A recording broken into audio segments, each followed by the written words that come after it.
other than Shaq, we haven't really talked much about the NBA. So let's jump over and talk a little bit about what's happening with the Thunder. First of all, because training camp is picking up, and they just made a big trade or two trades really, combination of trades that affects some teams. So, Dave, let's lay out the first trade. The first trade was Vit Krejci, Mo Harkless being swapped, and the Thunder picked up a second-round pick.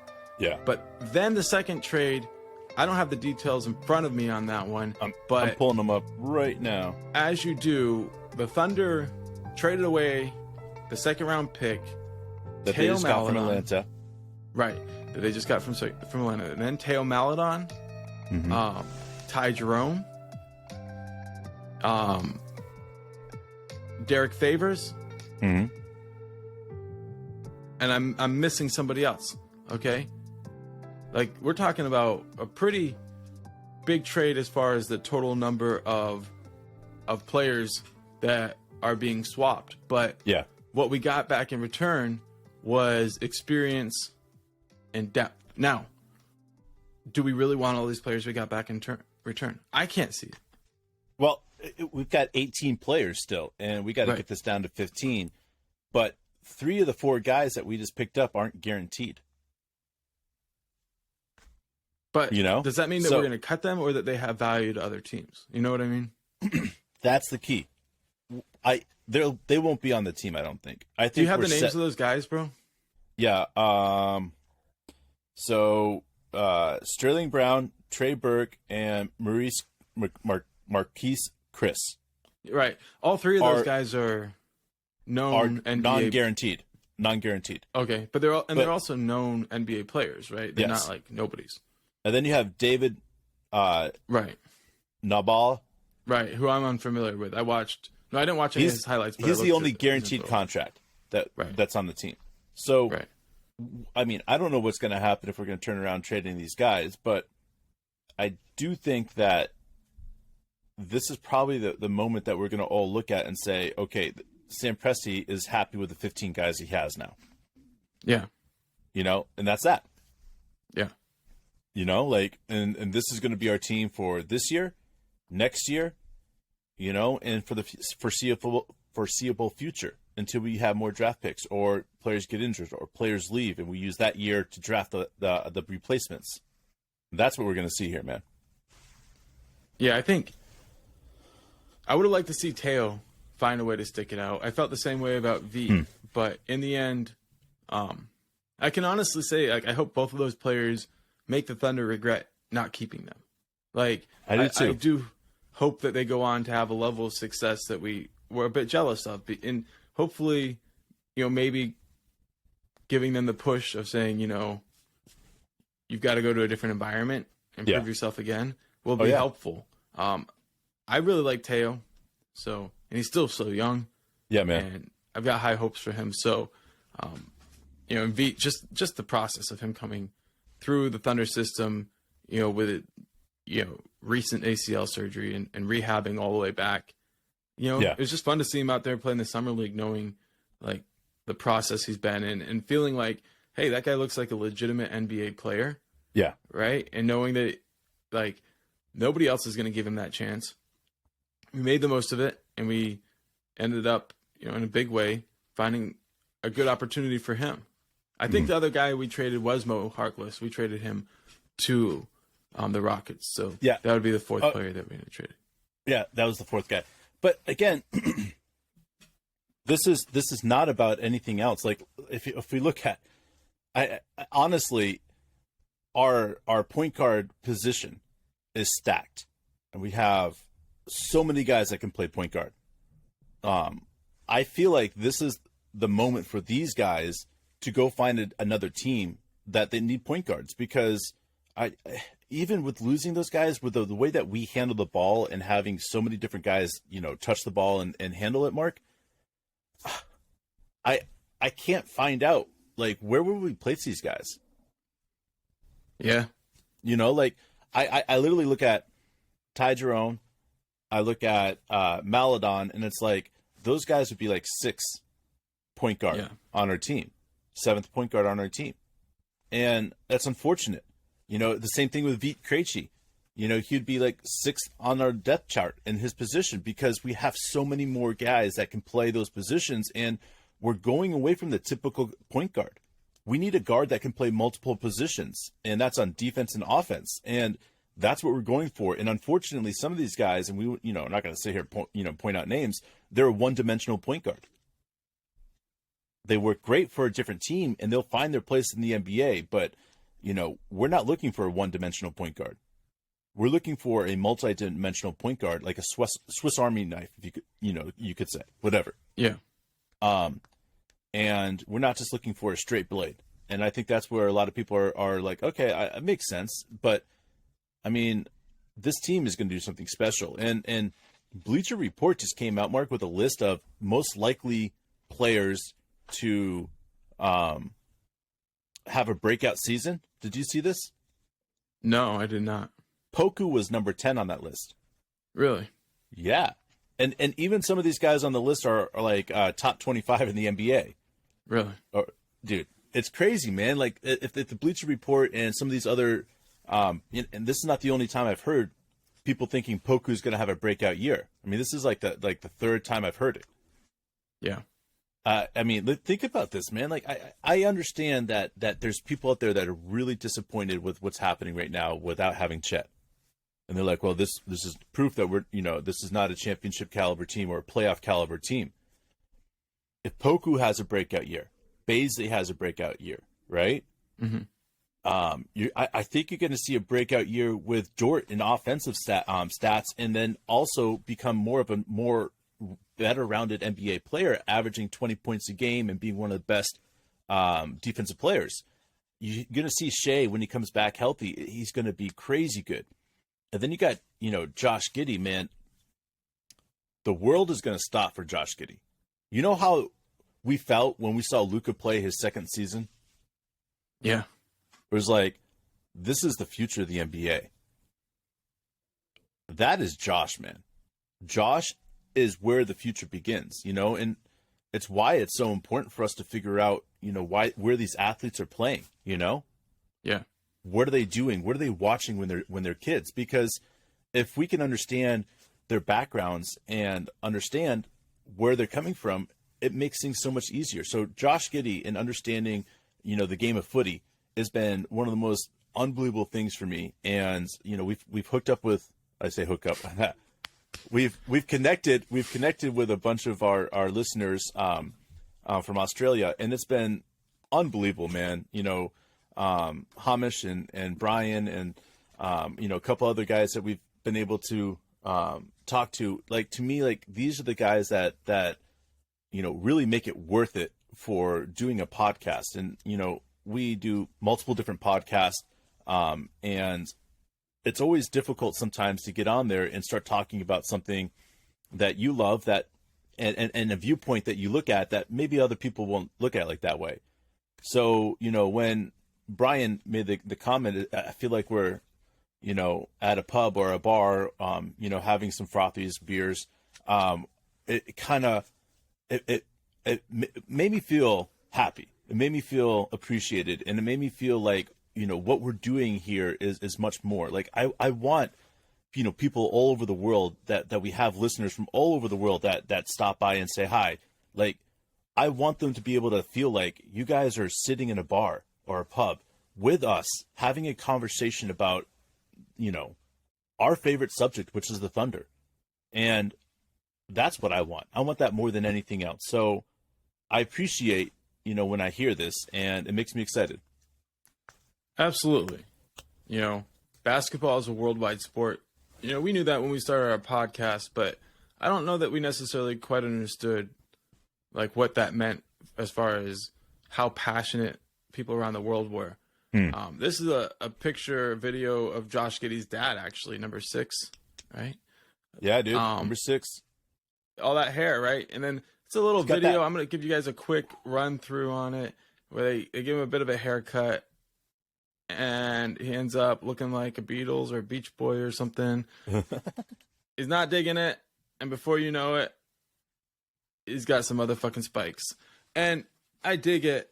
I think, as far as the hair goes, you can kind of get a sense about maybe Josh Giddey's the background from his hair perspective, which is not that much. But here's the thing. It leads us into a point that I wanted to make about the NBL and what you kind of alluded to and what we're talking about. You know, we talk about footy, we talk about NBL because we really do believe that Josh is the future of this team. No, like not one just of the his guys, team. Not right? just his team, Right. but this is the future of the NBA. Right. And when you see something, like we've been around the game of basketball, the NBA our whole lives, right? So when you see something you've never seen before, it really makes you stop and just kind of like go, damn.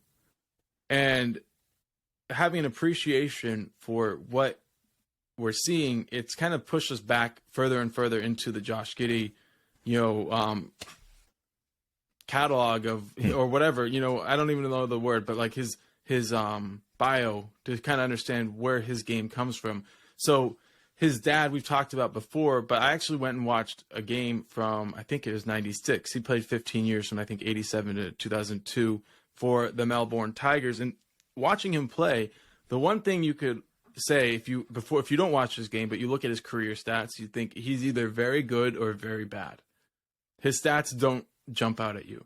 Something like 3 points, 2 rebounds, 4 rebounds, like 2 steals or a steal and a block kind of a thing. Not a lot of stats there. And that was like his career average. But when you watch his game, you realize like that's the guy that everybody should want to be and every team needs to win. Because a teammate. A teammate. The best play he can make on the court would be getting an offensive rebound and then kicking it to an open guy for the 3. Or diving on the ground for the loose ball and starting a fast break for somebody else to get a dunk, right? And I think it's kind of humorous when we talk about Josh Giddey. We're like, well, defense is a liability. Like the idea that Warrick Giddey would be a liability on defense would be like an international joke, right? If more people watch NBL, or man, a joke amongst all of Australian NBL fans, because Warrick Giddey was known for his defense, especially on the ball defense. But his ability to put pressure on the ball and create steals without fouling and get the ball going the other way that's why he started all those years without a ton of stats, is because you need a disruptor. You need somebody who can go in there and take the other team out of their A option. And I think what I learned about Josh from watching Warrick play is that Josh won't accept anything that somebody says about his defense. He's going to take pride in his defense. Absolutely. He's a Giddey, right? Like we look at him like, oh, Giddeys are great passers because that's what we only have one. But if you go back, the Warrick Giddey was a great teammate, and he was a lay it all on the line. Remember that Woj from Duke? I think is what was his name. Woj, I can't remember exactly, but he was that player that would pass out after games. He'd slap the half court line. He would go out there and he got the Cameron Crazies. Gave them everything they wanted, right? Yep. And I look at Warrick Giddey as that guy. So while we look at Josh Giddey and we say like, okay, this is who he is, we have to also look at it and say like, who will he be? And some people want to put a cap on his defense. I think that that's going to be one of his best assets. I think he's going to have to take pride in it, but he's a much bigger person than his dad was. He has more athleticism. And if he just says, we're going to become a defensive team, which is something Coach Daigneault is always preaching, right? And then we're going to become great in transition because of that defense, then he's going to buy in all in. And that's why we keep coming back to like, we don't think that Josh Giddey's year 2 is written. There's all this stuff we hear about like a sophomore slump. Well, he didn't have trouble transitioning as a rookie. I don't see him suddenly being like, oh, this is now way harder. No, he's gotten some more like notoriety, but in the end, he had as good of a beginning of the season or first 3 quarters of the season that you can have and still get slapped in the face of it at the end by not getting all rookie team. He won every single Western Conference player of the month. Yeah. Except for one. And then he doesn't make the all rookie team. Like I get there, like all the good players were on the East. Well, some guys made it up from the West and it wasn't Josh Giddey. So my point about it is Josh Giddey is hungry, and we want him hungry. He's going to come in. He's going to be ready to let it fly from the outside. He's going to be more relaxed. He had a sense of almost too much relaxation. Like, he let the game come to him. And there were a few times when the team asked him to do a lot, and he stepped up in big ways. Yeah. But this year, I think he feels the sense. I don't know this for sure, but I think if I were in his shoes, I would, that you have to go out there and take it to everybody else. Last year was learn the pace of the game. This year, boom, right from the get-go, go out there and play fast. Yeah, he's got to. And I love how you're comparing, not comparing, but showing people the lines of where Josh came from and his family upbringing. Because Warrick, if you look at the way that he was a teammate, he brought laughter to the team. He was always joking around. He was always messing around, and that's what you need. You need somebody to be able to make things light in dark situations. And if you're coming from a father that knows how to do that, and you've grown up being part of it, it changes things. And you look at life different, and you look at stressful situations differently.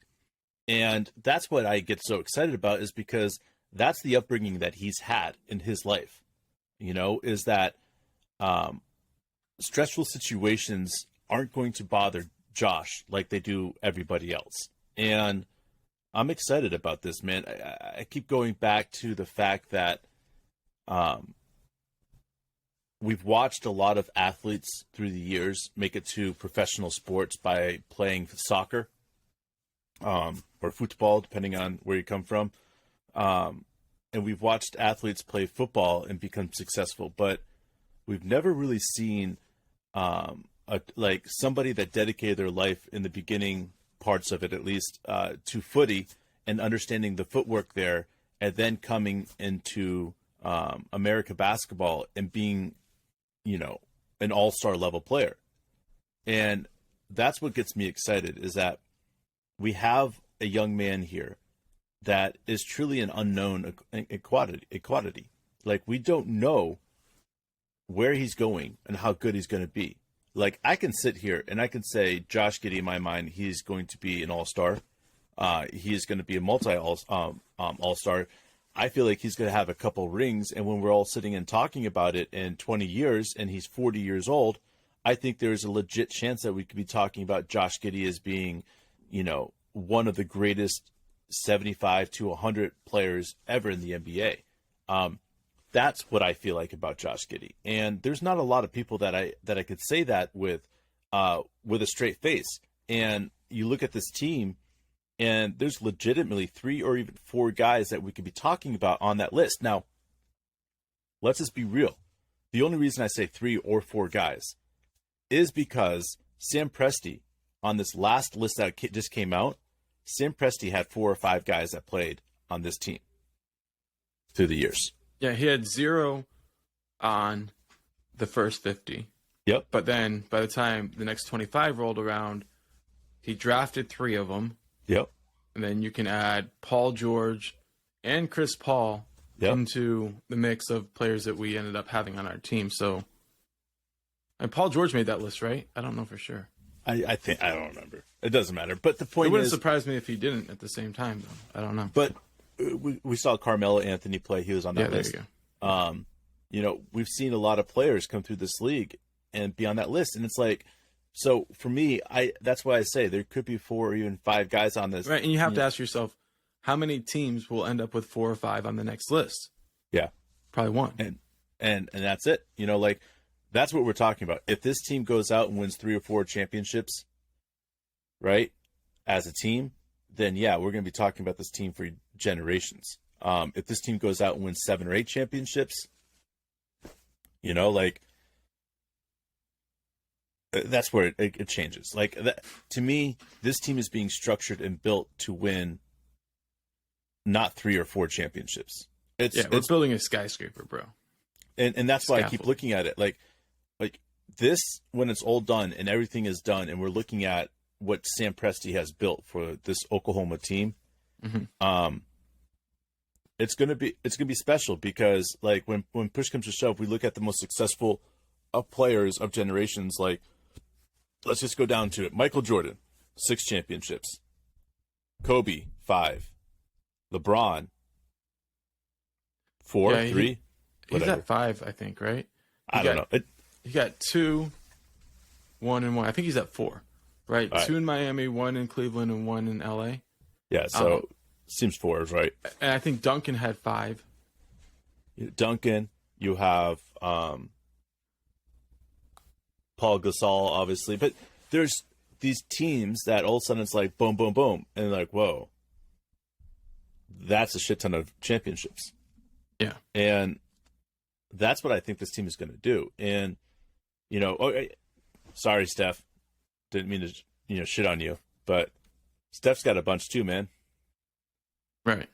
And like, you see the different generations here, and if you want to be named into the greats, like the greats, it takes more than 3 championships. Now, you could be talked about as a generational team if you win 3 championships, but if you want to be known as a great, you got to get up there in that 4, even 5 range. Now, what LeBron James has done, getting to the NBA Finals for as many years in a row as he did, 9 years in a row, like 10 out of 12 years or whatever it was, like insanity, man. Like, anybody that can do something like that deserves to be mentioned into one of the greats, whether it was able to win 4 championships, because, I mean, look at some of the teams that he brought to the championship, man. And, Yeah. For real, dude. So, I mean, I'm with you, and I think it's also interesting that we don't mention KD in that breath. I mean, I think there's a lot of people talking about the whys of it, and I think it's pretty universally understood. But in the end, as we're, looking at this next young team, I think everybody should just understand that, like, the way you do it is as important as what you do. Yeah. Right? Like, it's not just about going and getting those finals MVPs. It's about, like, being the best player on the team or, like, building within the organization, right? Like, but at some point, those are Steph's championships, right? That's how we look at it. And that's how it's going to be looked at. And, like, you go back to, like, Akeem Olajuwon leading Houston to 2 championships, right? Like, he had good players on that team. Yeah. But those are his championships. Absolutely, man. That's what it's about. Being the guy. Yeah, and I just want, when we talk about Thunder and when we talk about the possibilities and stuff like that, sometimes it's hard because it's all about the players. If Chet stays healthy, Shea stays healthy, Josh stays healthy, if we can stay healthy and these guys mature together, I mean, that's ultimately the ultimate prize right there, is watching these guys grow up together and become the best in the world. If this team comes out and makes the playoffs this next year, Mark, which we believe they will, we believe they're going to be playing playoff minutes towards the end of the season, which is going to be great. But if this team comes out and makes the playoffs, we are literally going to see some things that it's going to be one of those moments where the next year people are going to say Oklahoma City Thunder are going to be a top 4 team. And that's how we feel. Takes time. You got to build on some success. But one thing I liked about what I heard Sam Presti say in the press conference was that, young teams are usually picked at the end, at the last, by Vegas, like, to have the worst records. And it's not because they're not talented, but because learning to prioritize the types of things it takes to win is something that young teams don't know how to do. So exactly, it's not all about talent. It's also about youth. And at some point, these guys are going to look at each other and say, we don't want anybody to use youth as an excuse anymore. Like, we are an NBA team, right? People might say we're young, but anytime they say, well, you guys are young, we're not going to accept that as an excuse for failure, right? Every young team has to go through that. I mean, as a coach, I coached a group of kids that were mostly 7th graders, and they were all like, we had one eighth grader, two eighth graders against in eighth grade basketball. Yeah. And you have to look at them and say, like, okay, I get it. Like, everybody else has labeled you guys a young team, but you're not going to get better if you accept, well, that's an excuse for losing. So we have to put that out of our minds, and we have to say, like, we're playing at this level. The reason we're playing at this level is because we're that level of being good, not because, oh, in the future we'll be good. And we just have to go out there and demand excellence from ourselves because, like, nobody else is going to demand it from you when you're young. That's a fact. You're absolutely right, man. Absolutely right. And I consistently say that we have the right coach for the right job. You know, Coach D is truly spectacular.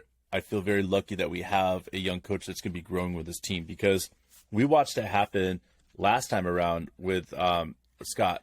You know, what's his last? Scotty Brooks. Thank you. But Scotty Brooks, man, when he was able to come out and coach Oklahoma City, this team grew together. And I honestly don't know if KD leaves, if Scotty Brooks was still coach of the team one more year. He just brought familiarity. I don't know anything, but we talked about it before, though. This had more to do with Draymond lining up the Warriors' ownership than anything. We know you talked about it. There was that secret garage meeting, right? Nobody brought their phones, no tracking, anything. We know it. So I don't know if Scotty Brooks is enough ammunition to get him to change his mind there.